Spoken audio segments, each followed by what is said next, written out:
Getting toward the halfway point of the NFL season. Week 7 is underway on EA Sports. And we will not see a run back on the opening kickoff. This will be a touchback.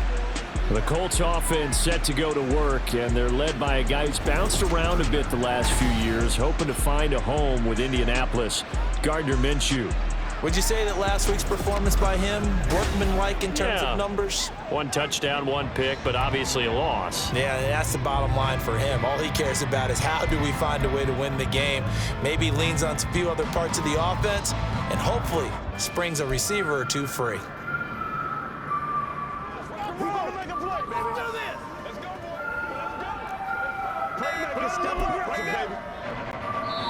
And now Minshew saw something he didn't like, so he's going to call a timeout. They'll have 2 remaining as we step aside here in this first quarter.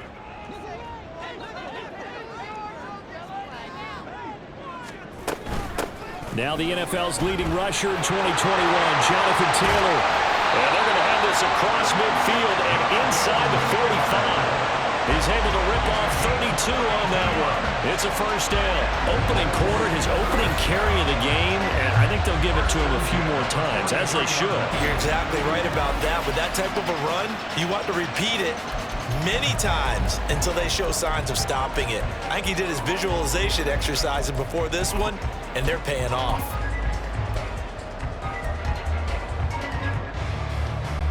So the big play gets him across midfield now for 1st and 10.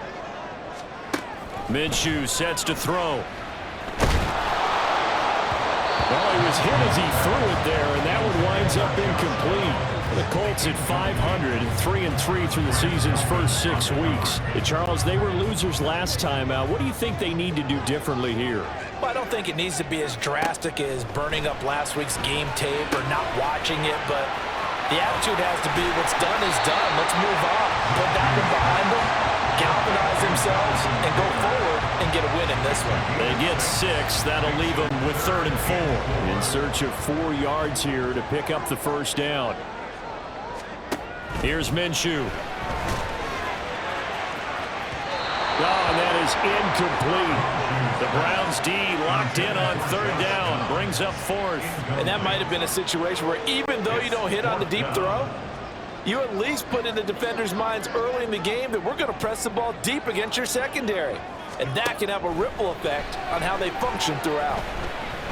Escaping the pressure right.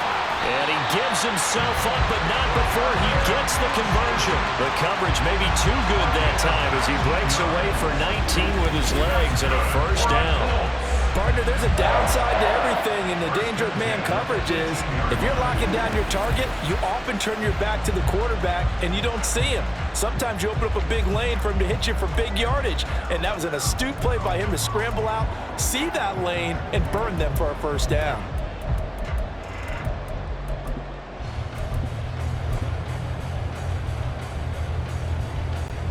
So this drive going to continue following the conversion on 4th. Here's 1st and 10. Looking to throw it. Minshew. Touchdown, Colts! Josh Downs, his 2nd touchdown on the season. And the Colts are on the board first here this afternoon. Well, they spoke about the importance of getting off to a good start, and they're on their first drive, Charles, into the end zone for the touchdown. And what an advantage for them. They're already clicking 1 drive in, didn't need to wait to get up to full speed.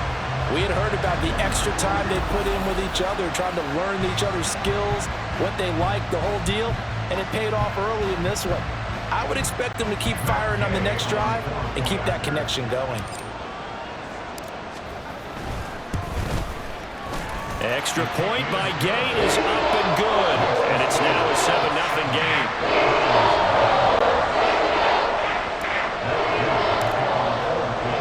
After the touchdown, it's Gay to kick this one away.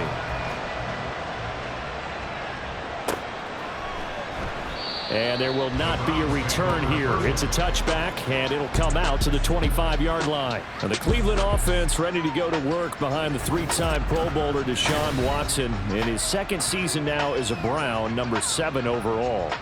Just 6 games played for Watson in his debut season with the Browns, which really limited how much he could step into the franchise quarterback role for the team. But he gets a full slate to do so this season.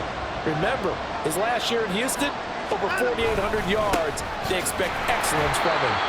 And he's going to take this ahead for right around 3 yards, but no more than that. Second down. You look at this Colt defense.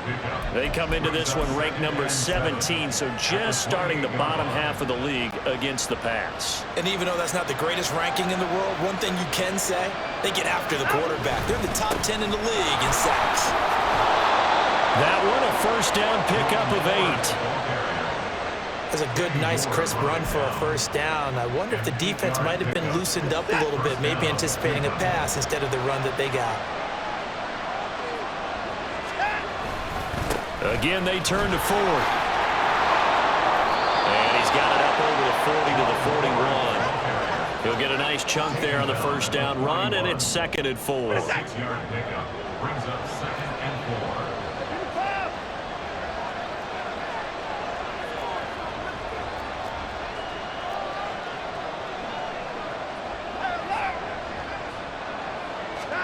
They'll try the air now with Watson. Under pressure now, Watson, and down he goes.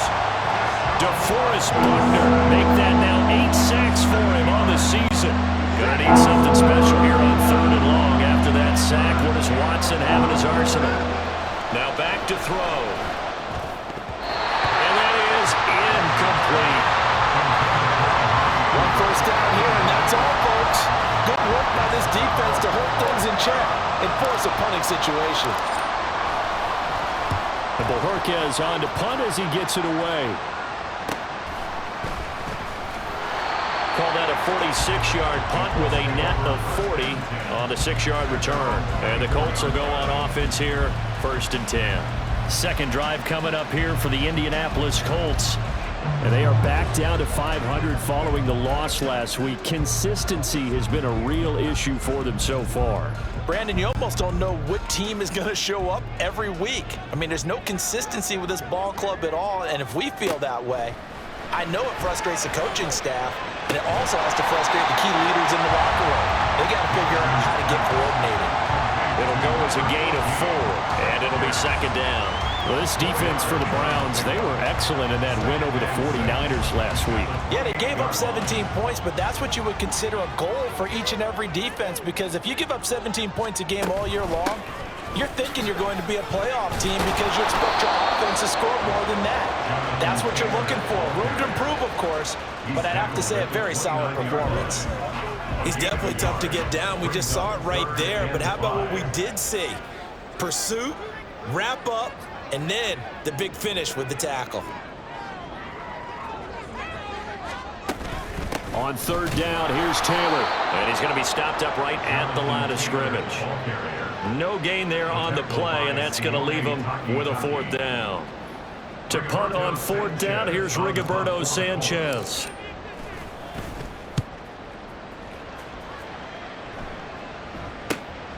That's taken on the 25. They'll call it a punt of 44 yards. The return was for 7. And the Browns will take over, 1st and 10. Second drive coming up here for Cleveland as they return to the field on offense. 3-2, their record through the first 5 games of the year as they got the victory last week. It's still early, just October, but what have you seen from these guys so far? Well, what I've seen is a team that's still figuring out all their pieces because they've got some new faces from a year ago, add in some new draft picks. Sometimes it takes a month or so before you really start to gel as a team and for those players to figure out their roles. But right now, I see them.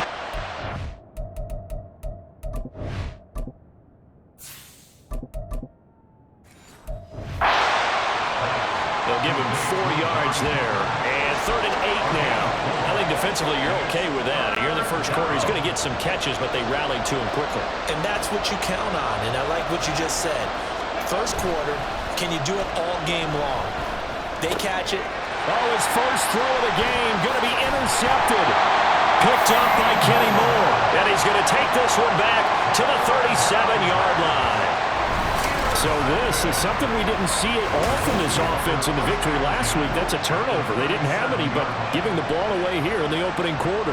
I love the surprise in your voice because it's exactly what you stated. Didn't see it last week, but it was a key to their win. And it'll be a key to this game as well, protecting the football. Didn't get it done there. Indy set to go on offense once more.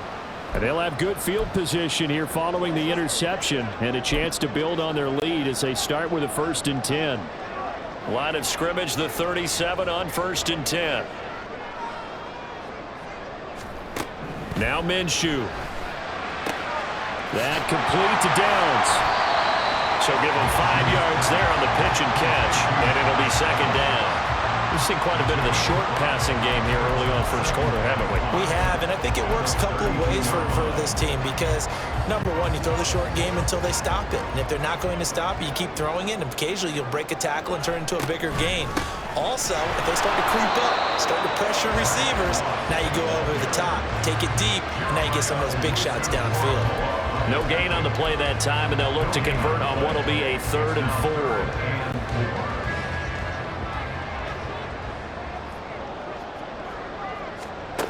He'll look to throw. Flushed out right. That's complete to Moss out of the backfield. And this will not be enough. On 3rd and 5, he only gets 3. On 4th down, Minshew. He'll buy some time right. And he'll be taken down, but he does have 1st down yardage. Give him 7 on the tuck and run, and it'll get him a new set of downs. That's an early scramble that can be viewed positively by either side. From the offensive point of view, it begins to establish him as a possibility to keep it on certain plays. And defensively, they avoided giving up a huge play in one of their first tests in containing a quarterback on the run. Sliding out of the pocket. And he can't find anywhere to go with it, and he goes down. Was it Darius Smith there getting in and bringing him to the ground? Smith with a Darius Smith type of a play, and he still looks like a Pro Bowl player. Even coming off serious offseason injury and switching teams last season, he had double-digit sacks for the 3rd time in 4 seasons. And he is met in his tracks behind the line of scrimmage. They lose 2 on that last play, so things get even tougher. 3rd and long coming up.